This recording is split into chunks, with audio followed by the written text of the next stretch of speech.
Today we discuss large scale fading.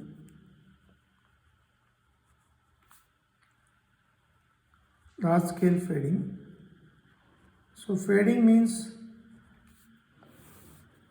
if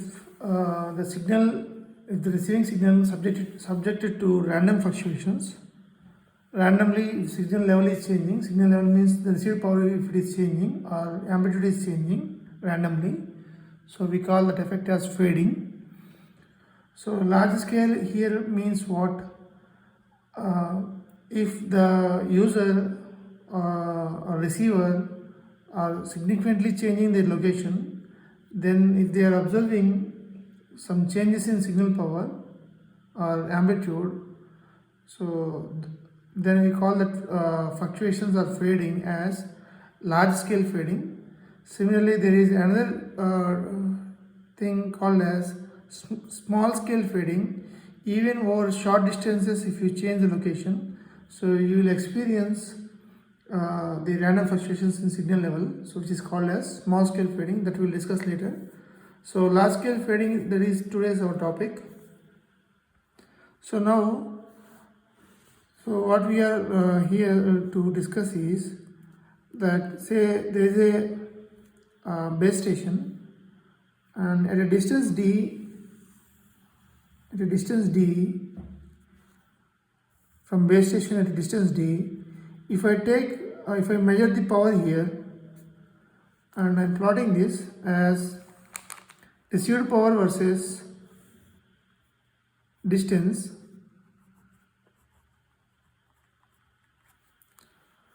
So at a location, at a specific distance, say for example here, I have received power here, and I also measure the power here, and I also measure here. Like that, there is a significant gap I have given here. So like that, I will take multiple measurements with the same distance d. So from the base station, the distance everywhere it is same, but we are changing the location. Here maybe in the location there may be there are big number of buildings may be present here, and in this location there may be roads, only plain roads may be present here, and in this location there may be partially buildings and partially trees may be present here. So because of that, the received power measured here and the received power measured here will be what? Different, because the location is significantly changed here as compared to this one. Maybe some hilly area may be here and hills may not be present here, something like that. So if I note down all the measurements at this distance, say for example here, then I plot like this. So I receive multiple measurements for the same distance but at different locations. Similarly, I change the distance now, but again I will take what? Multiple measurements at the same distance, so different distance. So similarly, I note down all of them and show on this plot. So I'll get like this. So multiple measurements here.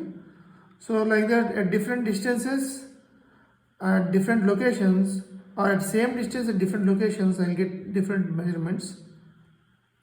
So something I get this like this. So this is if I follow the equation which we used to follow, that is PR of D is equal to in dBm it is PR of D naught plus, which is in dBm, plus 10n log 10 base of D naught by D.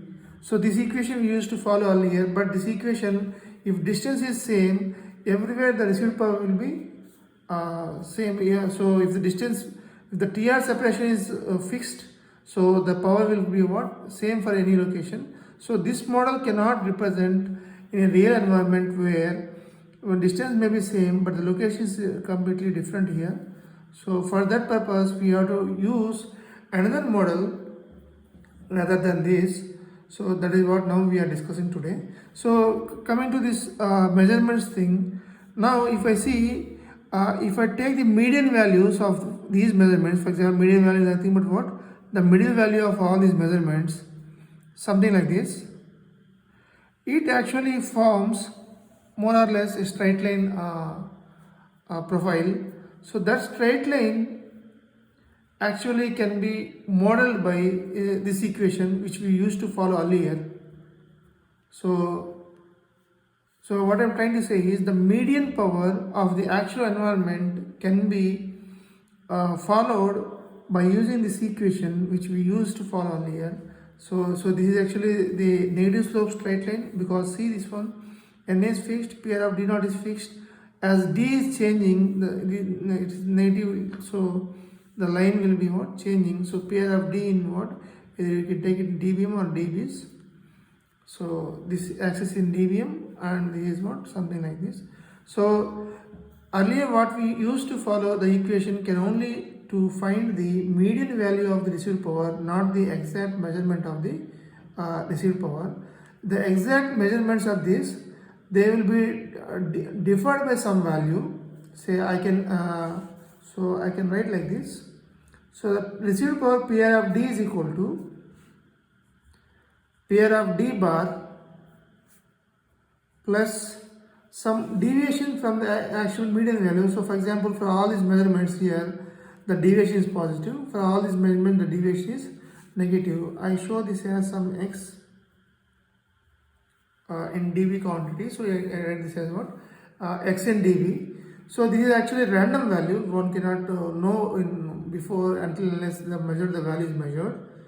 So it is completely random. It will have, so it is a random variable in dB values. It will have some PDF. So empirically it is found that the PDF of this deviation has Gaussian distribution.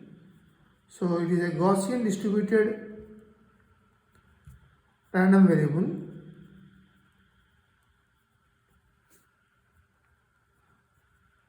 This is a Gaussian distributed random variable in dB scale. This is important, in dB scale.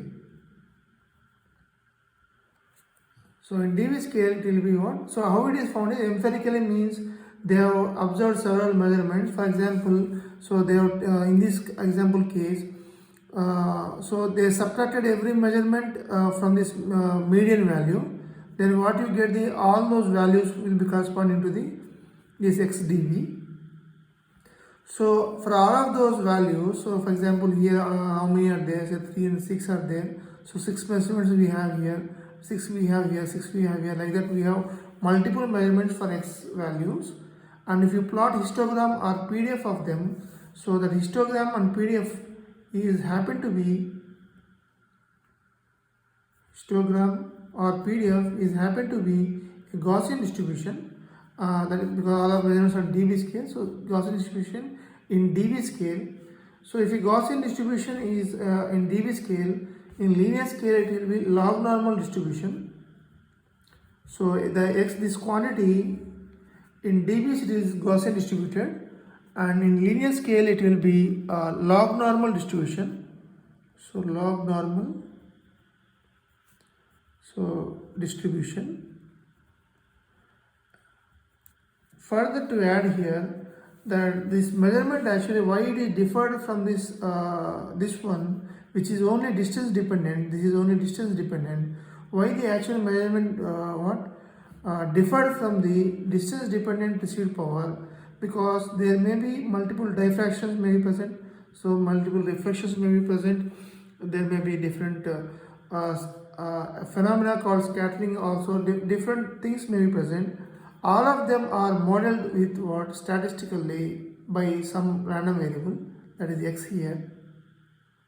So we assume that this is due to the diffraction things, and we call this as this is the shadowing component of the received power.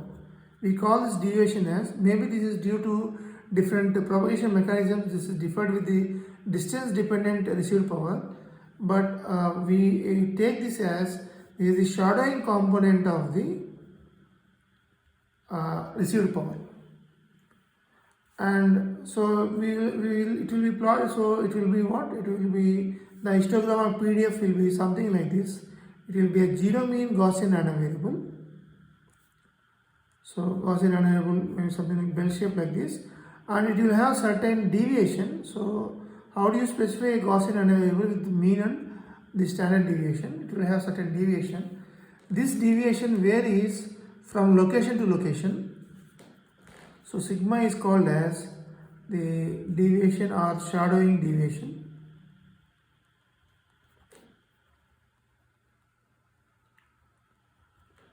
So why the received, so the randomness has come here is that PR of D is a fixed quantity, PR of D naught plus 10n log D naught by D, it's a fixed quantity, plus this is the random quantity. So fluctuations means up or down above this value. The value can be above this value or below this value. That depends on this random variable. So that's why the signal is what subjected to fading, means where we observe a random fluctuations. So what I'm trying to say, if I measure the values, the received power will be varying something like this. So the received power is varying. So if I go with a radius d, if I go like this in a circular path, I observe residual power subject to some variations. They are randomness, so they are random. So we call it as fading, and it is large scale fading, or it is a large scale fading, or it is also called as shadow fading. So shadow fading is a large scale fading. Means when you significantly change your location, then only you will experience fluctuations in the received power. So there is another topic, small scale fading, where even you move by a shorter distance, means centimeters or within fraction of meters, then also you will experience what random fluctuation in the signal level. That is due to small scale fading that we discuss later. So now in the actual environment, it is somewhat closer to the actual environment. Why? Because this cannot alone give you the received power for any location. It is only for give what it is a specific TR separation, but on the same distance you can have multiple locations, so you will have multiple received powers. So how do you model all the received powers? By its median received power. And for Gaussian distribution, median value equal to mean value. For Gaussian distribution, median is equal to mean. Mean means arithmetic average, and median means 50th percentile point. So the 50th percentile point is equal to the arithmetic average. For what? Gaussian distribution. Why? Because at exactly the area of this Gaussian PDF at 0, in this case for 0 in Gaussian random variable, the area of this one is what up to here is half. So mean equal to 0 as well as what median equal to 0 here. So mean equal to median for what Gaussian distribution. Now because of this shadowing effect, because of this fading, this one, what happens here is you may design, means you may fix some cell radius depending on the receiver sensitivity calculations. So if this is the cell radius R, so on the boundary you are supposed to produce, means provide signal level of gamma, but because the receiver power is it is actually PR of D is equal to PR of say D bar plus gamma. So even so if the gamma naught, this is x dB. So if this random component is not present, so as distance increases, the received power will be less than this gamma. So here you are not providing any coverage here outside the boundary, but because here this random component is present, even you go out of the your cell boundary, it may happen that xdv can be positive, and the sum may be greater than the gamma. Means you may be closer to the different base station, but you are receiving a strong signal from the other base station. because of this what the shortening component present here, which is random here. So the signal level may be greater than the distance dependent received power, or it can be less than the distance dependent received power. So it might be the case that you are going out of from the cell boundary, and you may receive what at this location. Maybe it is possible that XDB is a greater value, so that the sum may be exceeding the receiver sensitivity and your what coverage of this base station. So you can see you may be close to another base station in physically, but what you are receiving a strong signal from the base station which is far away from you. Similarly, if you come here and if you physically you are maybe close to this base station, but the received power is not just distance dependent received power, it is actually what distance dependent received power plus the x. It might happen that what x may be a negative value, so that the total sum may be less than gamma, and you may be physically close to this base station, but you are getting very low signal power from this one, and you may be out of coverage in this place. Maybe you are behind a big building, so it can happen that you may be close to the base station, but you are not receiving any useful signal. In such case, x will be what actually the negative. So now we introduce a topic called as boundary coverage probability.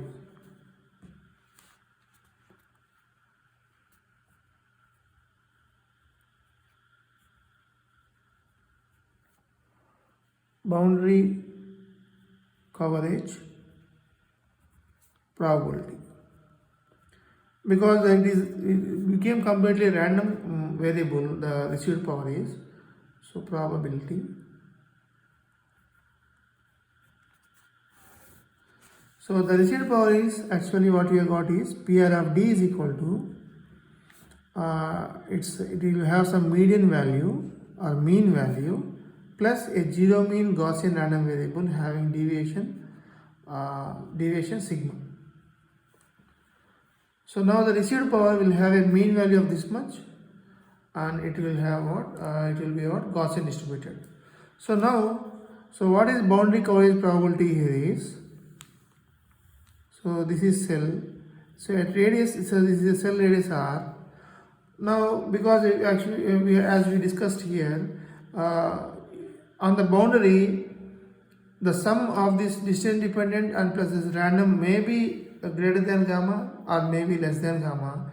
Now what percentage of locations and what percentage of locations you are providing the signal power greater than gamma is what actually the boundary coverage probability. I write like this: probability that probability that the received power at distance cell radius is greater than gamma. So for example, if it is say 90%, means 0.9, so on 90% of the locations on cell boundary you are providing what coverage, and it means 10% of the locations the users are experiencing outage. So it can be coverage or outage. Outage probability means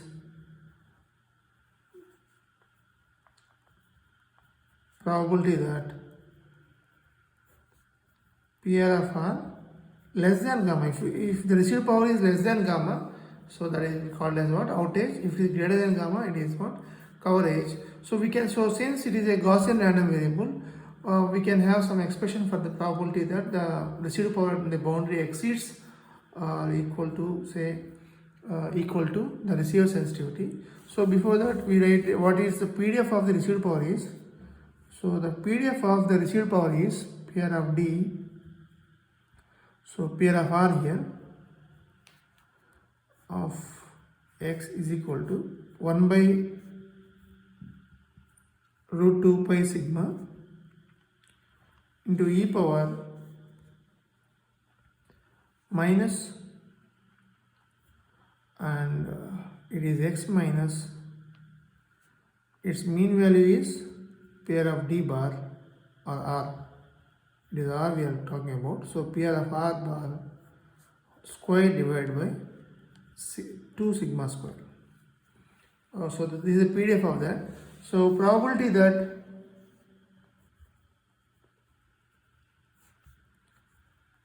PR of R is equal to, if you have R greater than or equal to,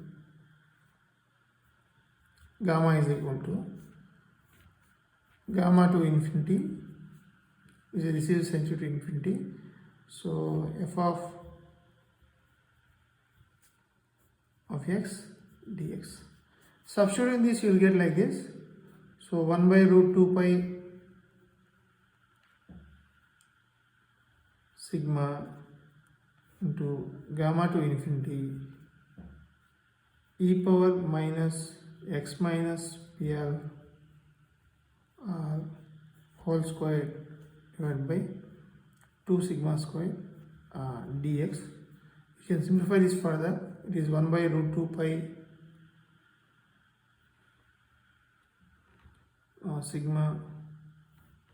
It is gamma minus PR of R bar divided by sigma to infinity e power minus u square by 2 du. So we have arrived up to this point. Now you can write this integral. You can't solve this integral, but you can write in a function as a q function. So if you remember, the q function is, so q of x is equal to, so actually q function is nothing but the area of the tail part of the Gaussian, zero mean Gaussian and Gaussian PDF.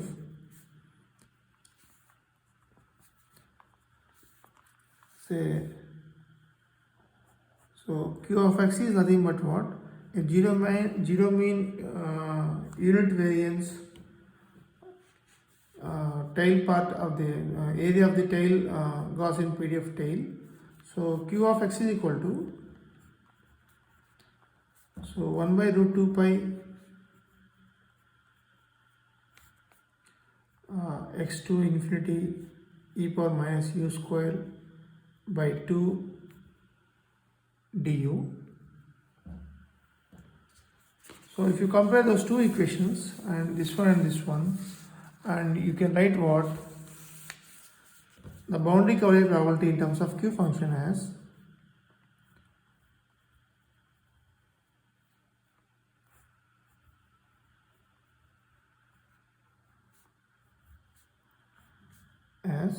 q of gamma minus PR of d bar divided by sigma. So this way you can find an expression for the boundary coverage probability.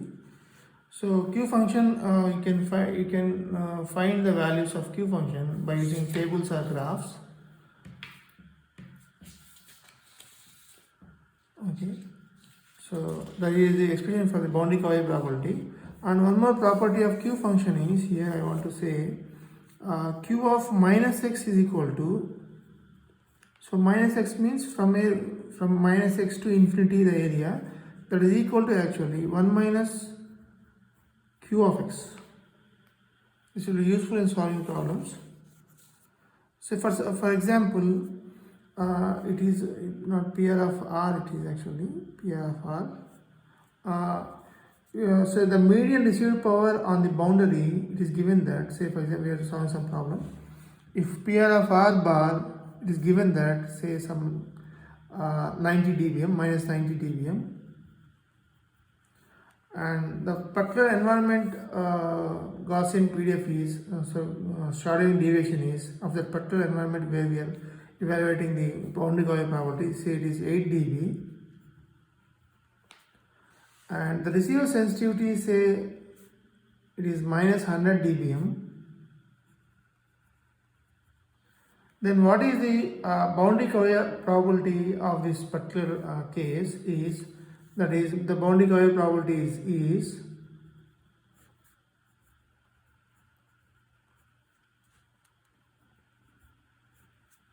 equal to q of it is gamma is minus 100, and minus of minus it is what, plus 90, and divided by 8, and this is equal to q of minus 1.25, which is equal to 1 minus q of 1.25, it is, right? So you can find this value q of 1.25 using some tables. Say this is q table. You can locate 1.25 value, q of 1.25 value here, somewhere here you can locate. So where q of 1.25 equal to 0.1. So substituting this here, so q of 1.25 is equal to, here 0.1 something is there, so we just take 0.1 here. So this is the q table. Okay, so substituting this here, so 1 minus 0.1, the value is equal to 0.9, means the boundary coverage probability for this case is 90%. So for this problem, similarly, it may be asked that find the cell radius. It may be asked that, they may be asked that find the cell radius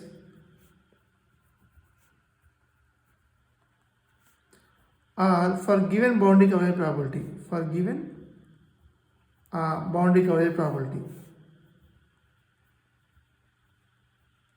For example, say we need say boundary coverage probability of say 80%. Say we need boundary coverage probability, say for example 80%. So from the, and this is sensitivity is given, says that is minus 100 dBm, and sigma standard deviation is given, say it is what, say 8 dB again. It's typical standard deviation of shadowing deviation is 8 dB. And from here, so you just go like this back, come back. So you just do what, you find what from here, it is what, 0.8, no? So you write this as 1 minus 0.2, you can write 1 minus 0.2, and you find the value of what, where q of x equal to 0.2. So somewhere you may get what, here somewhere maybe, so it is what, 0.85. So when x equal to 0.85, you will get what, q of x is equal to, it is 0.2, right? So from there, finally what you find is, you will find what, the median residual power at the cell boundary for the given boundary coverage probability, and all these sensitivity and and shadowing deviation. You will find this one, and from here you know that so if you know this one, and you will be given with PR of d naught value, you will be given with PR of d naught value, and as well as path loss exponent value and d naught value, and you will find what, finally the cell radius r, right? Either you have to find for given median residual power at the boundary and sigma and gamma values, you can find the boundary coverage probability, or boundary coverage probability will be given. For that you have to find what, the cell radius, right? So for that you will first find, you will be first finding what, the median residual power at the boundary, and from there you will find what, the radius required to provide the boundary coverage of say 80% here. So this is about boundary coverage probability, and also you can also find actually the percentage of area coverage. So similarly, the percentage of area coverage. So that is nothing but if there is a cell of radius some r, and you know the boundary coverage is something, say something that is PR of r greater than gamma, that you know. So for this boundary coverage probability, so because of this boundary, there may be some dark spots here, there may be some dark spots here, because there the residual power is less than gamma. So what is the total percentage of area where you are providing the total means the received power greater than gamma, that you can find actually, say that is something like this, the percentage of area coverage U as, you just integrate this 1 by 2 pi and total area is 0 to R and 0 to 2 pi, and this is probability that PR of R, PR of not R, say PR of D or PR of small r, radius R it is, not received one, this is radius PR of R greater than gamma R dr d theta. If you evaluate this integral, you get a complex, so means you have to substitute your Q function here, which is Q of gamma minus PR of R bar divided by sigma, that you substitute here, and you, if you solve this one, you get a complex expression. Instead of that, what we choose here is, so graphs will be given provided to you, and for a given boundary coverage probability, one can find the percentage of area coverage by using this graph, say for suppose. So this is a graph what which relates the percentage of area coverage and the boundary coverage probability. For example, if you need say 70% boundary coverage probability, and you know the sigma, so it is plotted against what? All these lines are for different boundary coverage probabilities, all these lines are, and this axis is for what? The percentage of area coverage, and this axis is parameter sigma by n. Sigma is what? Our shortened deviation, n is the path of exponent. Say sigma by n is such that, say for example it is 4, and we need 70% boundary coverage probability, and what will be the total percentage of coverage area? So how do you find it? You just look at here. So this is the line going for what? 70% boundary coverage probability. So somewhere it may be something like this. So maybe it is close to 0.9, you can write say some 0.88. You can write this as what? 0.88. You can, so for 70% boundary coverage probability, and for this sigma by n equal to 4, you get what? The percentage of coverage area is like this. So like this, so we don't solve this equation, so it is complex one. So we use one graph to find out the percentage of coverage area. And the last part of this today's lecture is that okay, we stop this discussion today, and we'll continue next class.